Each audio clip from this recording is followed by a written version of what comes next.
Number two, no one knows you exist. Advertise more.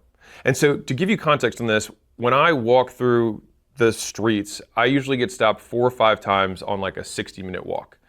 And when I was launching my book last year, I had 500,000 plus people who were registered. It was this massive event, broke the internet, whatever.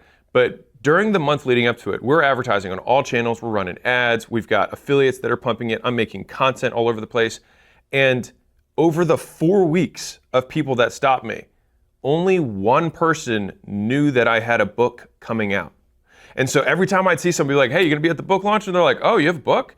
And I was like, how can you not know that I have a book? There's a story from Henry Ford that I love, which is that he was walking by, the CMO of Ford was right next to his office.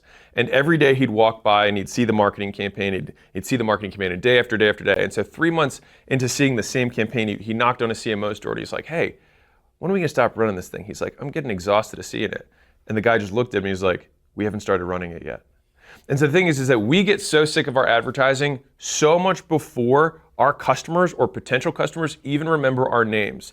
And so the extent of advertising that you have to do, there are so many people in the world and people's attention is so spread thin and they're so distracted that in the off chance you actually do get an advertisement of some sort in front of them, the likelihood that they remember that it was even you and the core message of that advertising is even lower. And so many of us have this big fear that we're harassing our audience by repeating ourselves over and over and over again. But the vast majority of the time, no one even A, knows you exist, or B, specifically knows the message that you're trying to let them know.